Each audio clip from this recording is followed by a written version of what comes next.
Good afternoon. Today I'm presenting my annual report for 2022 and this report sums up the main activities of our alliance in the last year. 2022 was a pivotal year for our security. Russia's illegal war against Ukraine is now entering its second year.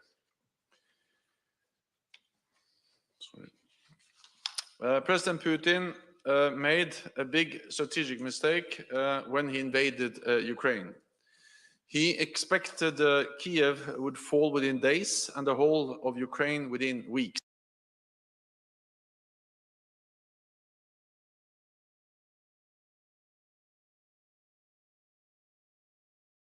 Are standing strong and united and providing unprecedented support for Ukraine.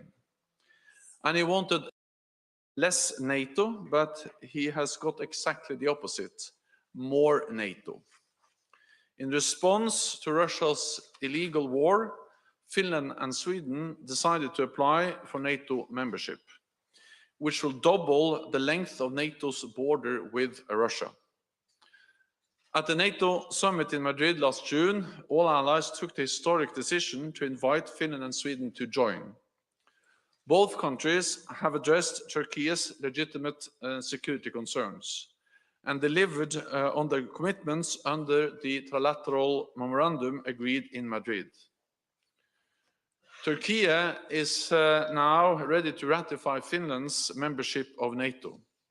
I welcome that decision, and I look forward to the Grand National Assembly ratifying Finland's accession before the upcoming Turkish general election.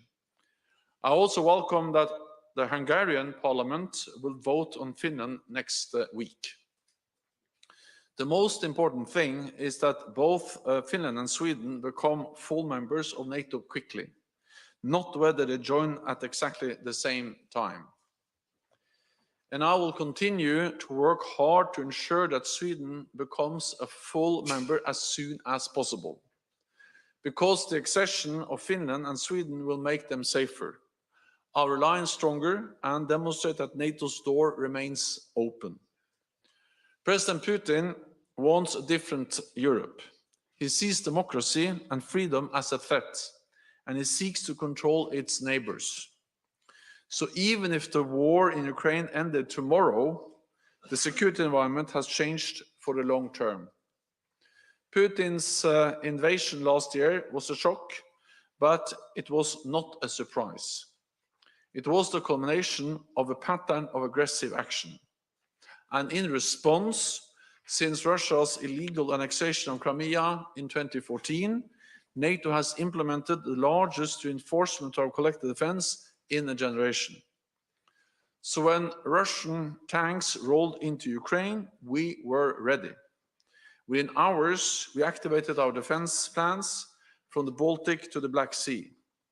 We put 40,000 troops under NATO command with a significant air and maritime presence, and doubled the number of NATO battle groups from 4 to 8. At the same time, NATO allies have provided Ukraine with significant support, supplying advanced weapon systems and ammunition to help Ukraine defend itself and regain territory. We are also in the process of agreeing new capability targets for the production of battle-decisive ammunition and engaging with industry to ramp up production, to support Ukraine against Russia's aggression and for our own defense. NATO is increasing the protection of critical national infrastructure, including undersea cables and pipelines. We have set up an undersea infrastructure coordination cell here at NATO headquarters and established a joint NATO-EU task force. At our summit in Madrid last June, NATO allies agreed a further fundamental shift in our deterrence and defense, with new plans assigning specific forces to defend specific allies. Higher readiness, more stocks, and more pre-positioned equipment, and even stronger command and control arrangements. We agreed a new strategic concept, the first in a decade, to guide our alliance in an era of strategic competition. It identifies Russia as the most significant threat to our security, along with the ongoing threat of terrorism, and makes clear that China challenges our interest, security, and values. 2022 was the 8th consecutive year of increased defense spending across Europe and Canada. Last year, defense spending increased by 2.2% in real terms. Since allies agreed the defense investment pledge in 2014, European allies and Canada have spent an additional 350 billion extra on defense.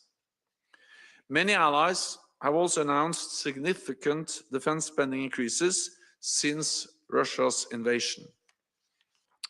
Now these pledges must turn into real cash, contracts, and concrete equipment. Because defense spending underpins everything we do.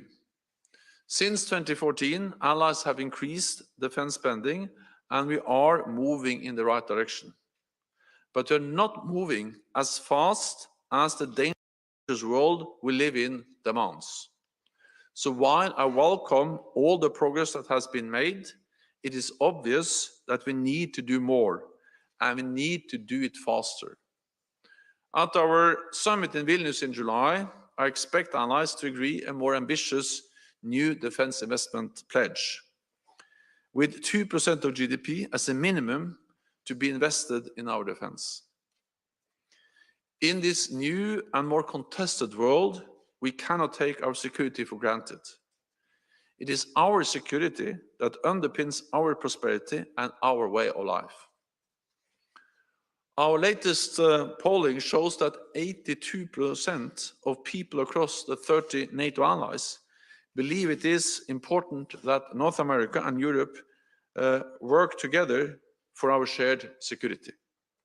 And 61% agree that NATO membership makes an attack from a foreign nation less likely. NATO has enabled Europe and North America to live in peace for almost 75 years. But today's world is as dangerous as at any time since the Second World War. The years to come will be challenging, and NATO must continue to rise to the challenge. And with that, I'm ready to take your questions. Okay, we'll start with Reuters. Yeah. Gray from Reuters. Secretary General, can you tell us how many countries are currently meeting the 2% target according to your latest report? And if that number is still relatively small as a part of the total, can you comment on, do you have any concerns about the fact that even almost 10 years after that goal was agreed, most allies aren't meeting that target? We have all the numbers and the figures updated in this report, both graphically, but also in tables where you can look into the details for each and every ally. And it shows that 7 allies now spend 2%. We actually expected that to be slightly more earlier, but because GDP has increased more than expected for a couple of allies, 2 allies that we expected to be at 2% are now slightly below 2%. So as I said, we welcome the progress. We welcome the fact that all allies have increased, that more allies now spend 2% of GDP on defense, and more allies are actually coming closer to 2%. Having said that, there's no doubt that we need to do more and we need to do it faster. The pace we have when it comes to increased defense spending is not high enough. So my message to allies is that I welcome what they have done, but they need to speed up, they need to deliver more. In a more dangerous world, we need to invest more in defense. Then let me add that, of course, it is important that allies meet the 2% guideline, but of course it also helps that those allies who have been close to 1% now are at 1.5 or moving towards 2%. So for instance, Germany has significantly increased defense spending over the last years. They're still not at 2%, but the increase in German defense spending makes a big difference because of the sheer volume of the German economy and the German defense budget, and Germany has clearly committed to be at 2% soon. Okay, we'll go to Associated Press. Secretary General Lauren Cook from the Associated Press. You just met with the Hungarian foreign minister, and I understand from some remarks that he's made in Brussels that you intend to go ahead with a ministerial level meeting at some point, NATO Ukraine. And I wondered why you've made that decision to go ahead, despite what I understand to be existing Hungarian objections. And if I could briefly, I'd be very interested in any remarks you might have about the Chinese peace plan that President Xi and President Putin are talking about at the moment. Thank you.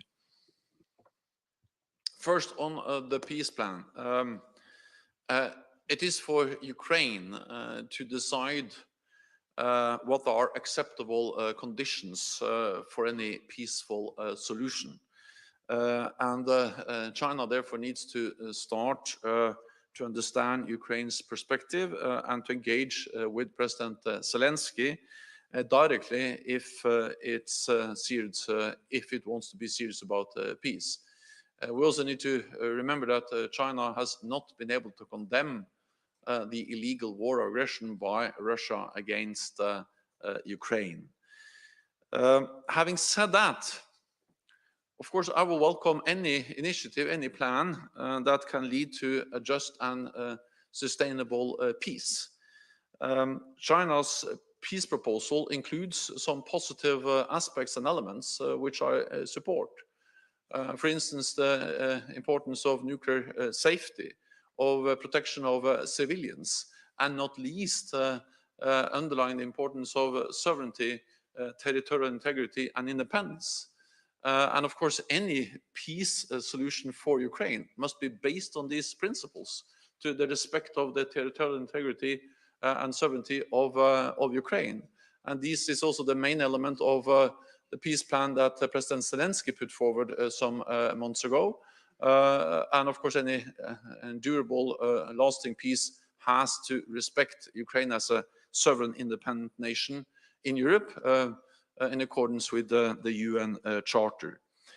And a ceasefire or any solution that doesn't respect the sovereignty and territorial integrity of Ukraine will only be a way to freeze the war and to ensure that Russia can reconstitute, regroup, and re-attack.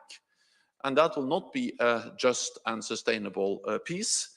It will only help Russia to hold on to territory it has illegally occupied. So again, I welcome initiatives that can lead to a just and sustainable peace. At the end of the day, it has to be up to Ukraine to decide what are the acceptable conditions. What we should do is to support Ukraine in their right to defend themselves, a right which is enshrined in the UN Charter, and they are defending themselves against Russia's illegal war of aggression.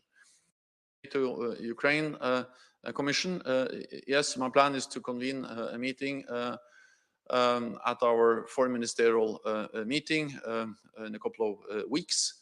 I do so because I think this is a platform to demonstrate our support to Ukraine.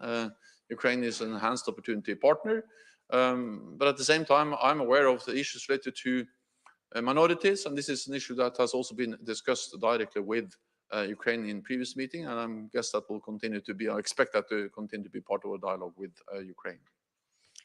Politica. Thank you very much, Secretary General. You mentioned that you will be advocating for a more ambitious defense investment pledge. I was wondering if you could share perhaps a bit of detail of what you would be advocating for at Vilnius. Would it be, again, a 10-year pledge? Will the number still be 2% just as a floor, or would you be advocating for a different number? Thank you. So first of all, it has to be, or it will be up to 30 allies, or soon to be 32 allies, to decide what will be the language of a new defense investment pledge. But I will work for and I will advocate in favor of a more ambitious pledge than the pledge we made in 2014, simply because, yes, the war started in 2014 with the illegal annexation of Crimea and Russia going into Eastern Donbass. But of course, the full-fledged invasion that we saw last February has made it difficult and dangerous and challenged the security situation even more dangerous and even more challenging. So if there was a need to increase defense spending back in 2014, it is even more obvious now. And of course, we also have to build on the progress we have made. Back in 2014, the majority of NATO allies were reducing their defense budgets. Total defense spending across Europe and Canada was going down year by year. So we were on a downward trend, and only 3 allies spent 2% or more on defense. Since 2014, that picture has totally changed.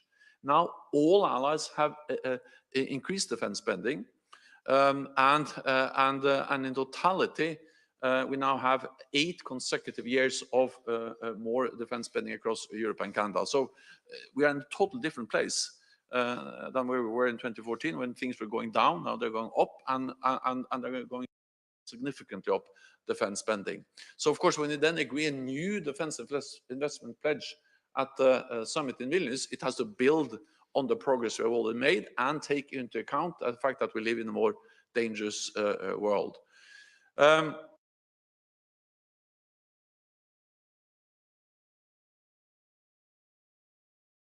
So what I will argue in favor is that when we refer to 2% in the pledge we made in Wales at the NATO summit in Wales in 2014, we refer to that as something we should strive towards, more like a kind of a ceiling.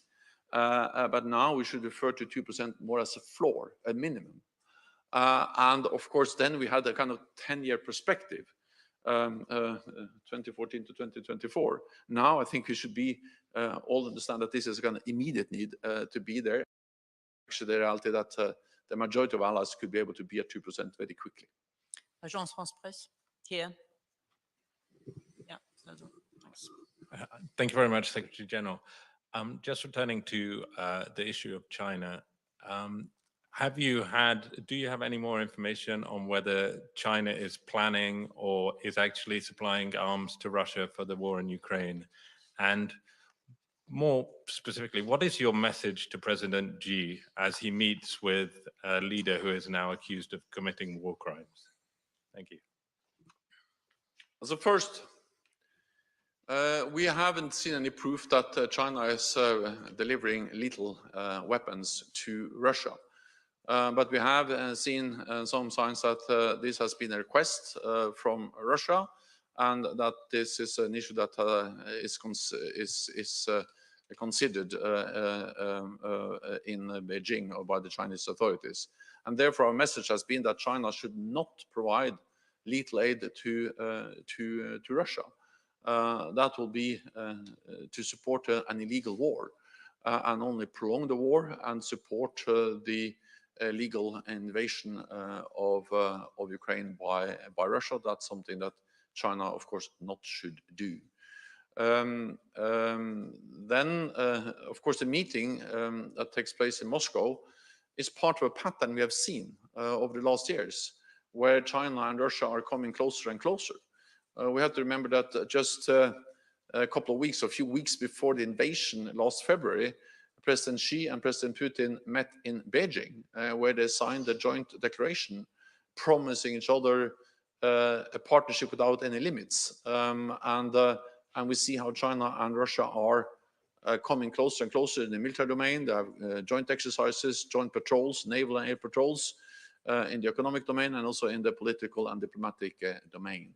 So the meeting in Moscow is part of that pattern where China and Russia are working more and more closely and building a stronger and stronger partnership. Slovenian TV over there, yeah. Igor Juric, Slovenia, over there. Slovenian television. Secretary General, just a short question. How do you see, and of course also comment, the latest development in the relations between Serbia and Kosovo, especially after this Ohrid meeting of both leaders? Well, also I welcome the agreement, and the important thing now is the full implementation, the speedy and full implementation of the agreement between Belgrade and Pristina. And of course, we strongly support the EU-facilitated dialogue. We NATO allies and NATO provide political support. We have been in close contact with the EU, but also with Pristina and Belgrade. And of course, we support also the efforts to find a peaceful solution through our KFOR mission, close to 4,000 NATO troops in Kosovo.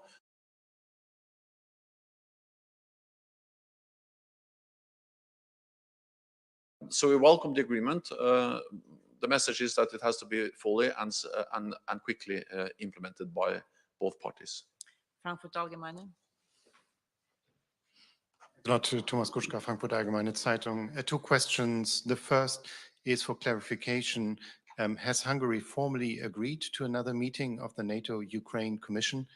And the second one is on ammunition. Yesterday, EU foreign and defense ministers took the decision to provide Ukraine with 1 million artillery shells within 12 months. Commissioner Breton is also working with industry to get around bottlenecks in the production, hoping to speed it up. I'm just wondering, what specifically is NATO's role in speeding up delivery and production of artillery shells? What specifically can NATO do? Thank you. First, on the speeding up delivery, NATO has many tasks. So first of all, it's for us to set the guidelines, and we started last year to revise our guidelines, not least for battle-decisive ammunition, which includes artillery shells, to ensure that allies started to ramp up production, both to replenish the stockpiles, which they have depleted to provide support to Ukraine, but of course also to be able to continue to deliver support to Ukraine. We met with the defense industry, we met with our armored directors, and the message was very clear: ramp up production. And I welcome that already several allies have signed contracts. Of course, that is a national decision to sign the concrete contracts with the industry. But we also do and have done for many years, including on ammunition. We are doing joint procurement, partly with groups of NATO allies, but also through the NATO Support and Procurement Agency. So joint procurement is something we have done for many years. We will continue to do joint procurement, including of ammunition. For instance, the NSPA now is working on both, or have projects both on artillery, but also air defense ammunition and other types of ammunition. So I welcome, of course, also the fact that EU is now also engaging in joint procurement.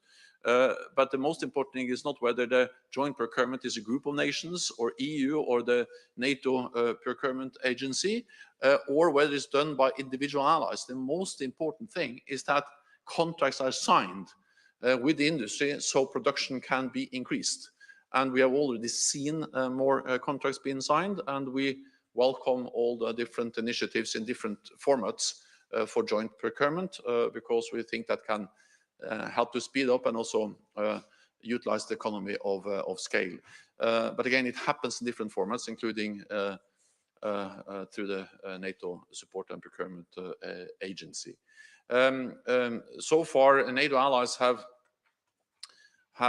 delivered military support of 65 billion euros.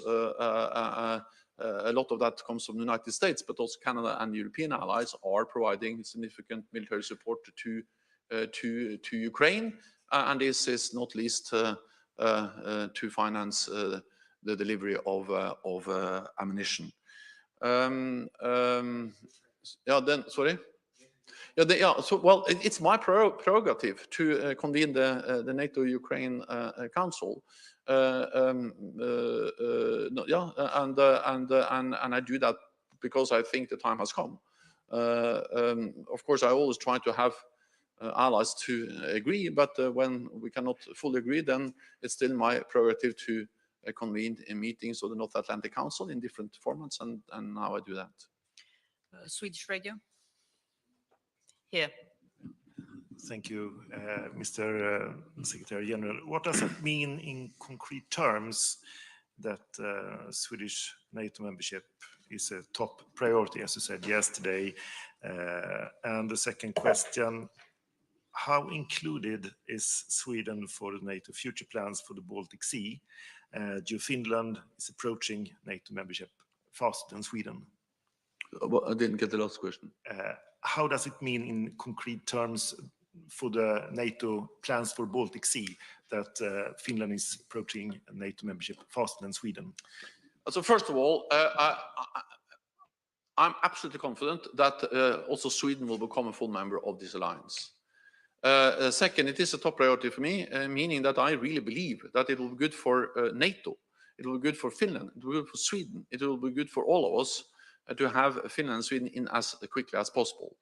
That's also the reason why I worked hard to get the agreement last year, which was an historic decision that all NATO allies, also Turkey and Hungary, made to invite Finland and Sweden.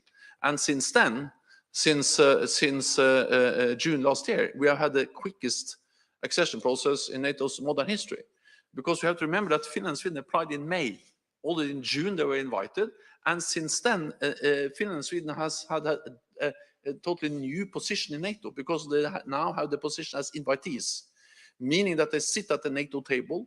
We integrate in Finland and Sweden more and more into NATO's civilian and military structures. And this integration process will take some time with military planning, with capability targets. And that integration process has not been postponed by the fact that the ratification has taken a bit more time than we hoped. So the military integration goes on, regardless of, in a way, the fact that Hungary and Turkey has not ratified, because part of being invitee means that you can be integrated into NATO's military structures, including interim capability targets. So the military planning, the integration process is something which is moving on, not delayed by the ratification process. Second is that for me this is a top priority, meaning that I spent, so I did what I could together with President Sauli Niinistö, with at that time Prime Minister Magdalena Andersson, and with the new government in Sweden, we have continued to work together closer to ensure the agreement, the invitation, and now the integration into NATO civilian and military structures, and then the ratification. So far, 28 has ratified. I went to Ankara, I think it's now 3-4 weeks ago. We had a good meeting with President Erdogan. That was the meeting where he made it clear that he is ready to, or Turkey is ready to ratify Finland. And I welcome that we now see progress on the ratification of Finland, and hopefully that will happen very soon. Then on Sweden, President Erdogan in the meeting agreed to restart the process.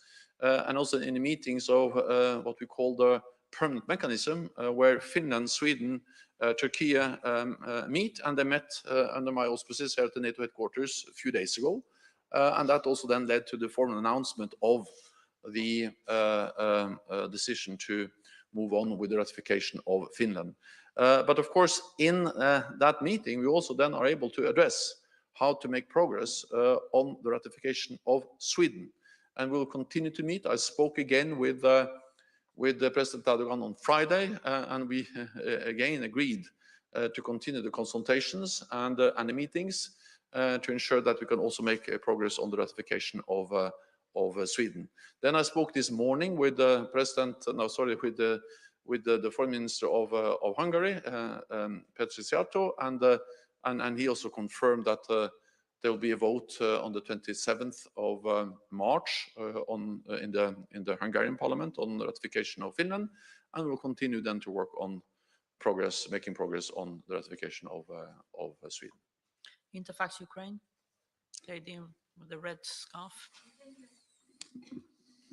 You have a microphone there. Thank you, Anna. News agency, Ukrainian news agency, Interfax Ukraine, Irina Sommer. Follow up on NATO Ukraine Commission. Secretary General, is it mean that we can see from now on that such kind of meeting will take place regularly, on the regular basis, and even that participation of the president, Ukrainian president, Mr. Zelensky in Vilnius also will take place in this format, NATO Ukraine Commission? And second question is, don't you think that time came to denounce NATO-Russia-Rome agreement, which established also NATO-Russia Council? Thank you. NATO allies worked for a meaningful dialogue with Russia for many, many years. Russia has walked away from that dialogue, so that's not functioning. It is not possible to have a meaningful dialogue with Russia when they are conducting a legal war of aggression against Ukraine. But we used the NATO-Russia Council up till the invasion. We have to remember that we actually met in this building in January, just a few weeks before the invasion, to try to convince and to try to use all diplomatic and political channels to prevent President Putin, Russia, from implementing to follow through on their plans to invade Ukraine. So the NATO-Russia Council was an important instrument in our efforts to try to establish some kind of meaningful dialogue with Russia. We used it to try to prevent the invasion of Ukraine, but since the invasion, this has no meaning. We cannot have any meaningful dialogue with a country that is responsible for an illegal war of aggression against the neighbor Ukraine. So we don't have meetings, of course, in this council now. Then when it comes to the NATO-Ukraine Council, we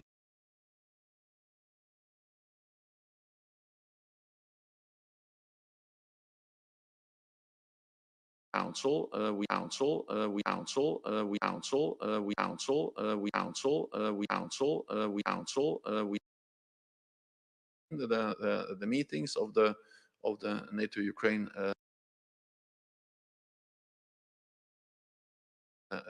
Council, the Commission, sorry, and the meetings of the NATO-Ukraine Council, the Commission, sorry, and the Commission, sorry, and formats. But I have made it clear that I will invite President Zelensky to the summit. Exactly in what format we'll meet, that has not yet been decided. Bloomberg. Natalia Drozdiak from Bloomberg. I just want to follow up on the question about Sweden's ratification. Do you still expect Sweden to be ratified by both Turkey and Hungary by Vilnius? And then secondly, on the question about MiG fighter jets, Poland and Slovakia pledged, what impact do you expect this to have on the battlefield? And have any allies expressed concern about these deliveries, especially with regards to escalation? Thank you.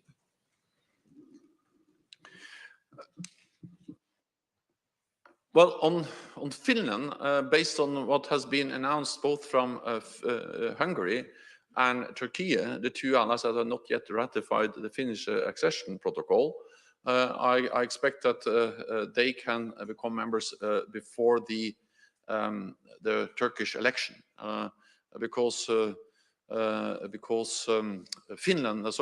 Hungary has made it clear that they will vote on this in the Hungarian parliament on the 27th of March.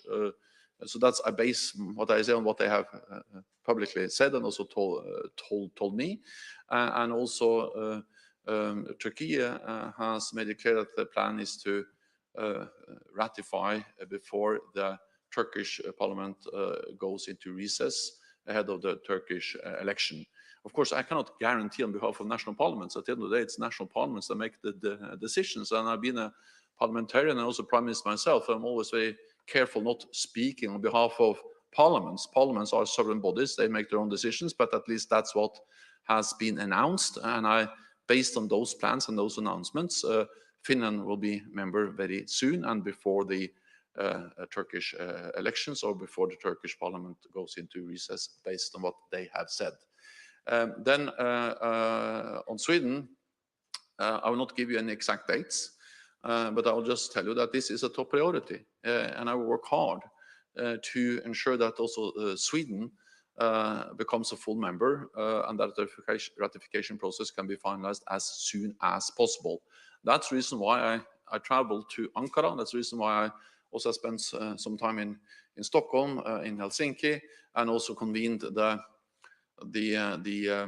trilateral permanent mechanism here at NATO, and will continue to engage with all these countries to ensure that we have the quickest possible ratification also of Sweden. Answer. Gentleman, glasses. Yeah, thanks. Yes, sorry. Secretary General, in the Mediterranean, migration is reaching a level unseen since the 2015 crisis. Italy has recently linked this phenomenon with an intentional rational destabilization strategy. And as you know, the strategic concept states a 360 degrees approach to security and see the Med as a critical theater. Now, the question is, do you accept that the southern border can be at risk because of migration used as a hybrid weapon? And is NATO ready to do more in that area? And secondly, if I may, would you be available for a second mandate? I mean, for a prolongation again of your mandate, maybe? First, on the south. Well, NATO has significant presence in the Mediterranean and in the south to address instability, to fight terrorism, and we also support efforts of the European Union to deal with illegal migration. We, for instance, have a naval presence in the Aegean Sea to help to implement the agreement between Turkey and the European Union on illegal migration. I've been there since for several years. We're also working with partners like Mauritania, like Tunisia and others to help them build their defense and security institutions to stabilize their own countries. That's to address the root causes of the migration challenge. So we are working in many different ways. And of course, we also see that we see increased Russian presence in the south or in Africa, and not least with the Wagner Group. So I think that it just highlights that NATO doesn't have the luxury of choosing either to either focus on one or the other challenge or threat we face. We need to be able to deal with all of them at the same time. Of course, they are in different nature and different intensity, but NATO has to deal with them at the same time. Also, a lot of what we do on critical infrastructure is also related to the south. There are cables, there are undersea infrastructure also in the Mediterranean. But of course, NATO is a military alliance. We have our tools, then the European Union, national nations have other tools. So we don't have all the tools to address all the issues related to migration, but we support the efforts of the European Union and individual allies in different ways, and will continue to do so, and also step up our work with partners, for instance, or in Africa, and also in Iraq. I met with the Iraqi foreign minister yesterday, and we have a presence there of a training mission to help Iraq to stabilize their own country. And that's also a way to address the root causes of the illegal migration. Imedi, Georgia. Thank you very much, Mr. Secretary General. Two questions about Georgia. First, as we're waiting for Vilnius summit this summer, and for more support from NATO, what can you tell us more about it and overall evaluation of 2022? And also, can you comment on recent developments in Georgia? I mean, presentation in Georgian parliament, foreign agent draft, and in 2 days it was voted down. So can you comment on this? Thank you very much. So I welcome the decision by the Georgian parliament to vote down or to withdraw the draft law on foreign influence or foreign agents because it's incompatible with Euro-Atlantic values and the protection of fundamental freedoms. So I welcome that this proposal was withdrawn and then not supported by the parliament in Tbilisi. I encourage Georgia's political leaders to work together on reforms urgently needed. And of course, NATO has also worked with the government of Georgia to implement these reforms, to strengthen democratic institutions, to strengthen democratic control over the security services, and also to fight corruption. The Georgian people have made it very clear that they want a democratic, prosperous Georgia that is integrated into the Euro-Atlantic region, and NATO will continue to be a partner to those aspirations. Okay, we'll go to Icelandic National TV. Björn Malmquist from Icelandic National Television. You've talked a lot about Ukraine. Understandably, the focus of the alliance has been there in recent months. Are you keeping focus on Russia's activities in the high north? And how will the membership, the eventual membership of Sweden and Finland, change the dynamic on the northern flank of the alliance? So Finnish and Swedish membership will strengthen NATO in many different ways.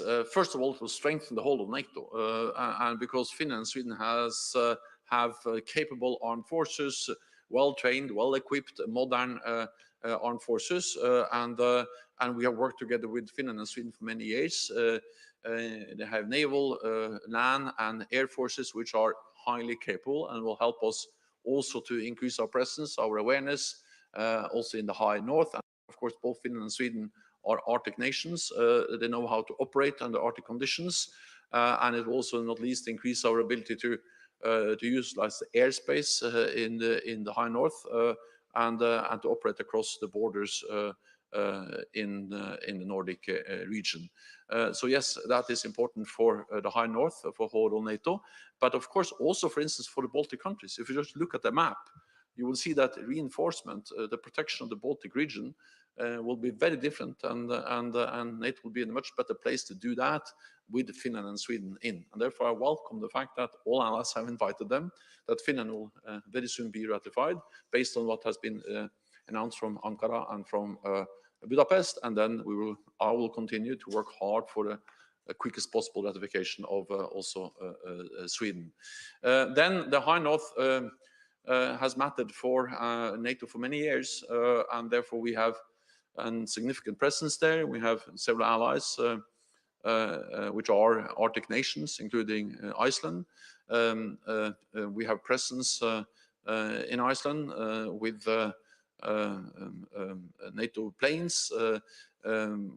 Iceland is important also when it comes to monitoring, following the Russian military movements up in the high north, their submarines, their ships, their planes. And allies are also now investing in new modern capabilities, including advanced fifth generation fighter aircraft that will significantly increase our capabilities when it comes to monitoring and surveillance over what's going on in the high north. More ships, we have more exercises. And last week, I went together with President Ursula von der Leyen and the Norwegian Prime Minister Jonas Gahr Støre to one of the gas facilities, the gas platform Troll platform in North Sea, which is important for Norway, for the Nordic region, but of course also for energy supplies to Europe. 10% of Europe's gas supplies comes from that one platform. So of course, when NATO also stepping up what to do to protect critical infrastructure, that is also very much about the high north. Yes, high north has been, will continue to be of great importance for NATO. Let me also add that climate change will make the high north even more important. The ice is melting. It's possible to operate there more of the high north. Thank you very much. I know there are more questions, but this is all we have time for now. However, you can pick up a hard copy of the annual report on your way out, and hope to see as many of you as possible at the annual media reception. Thank you. Okay.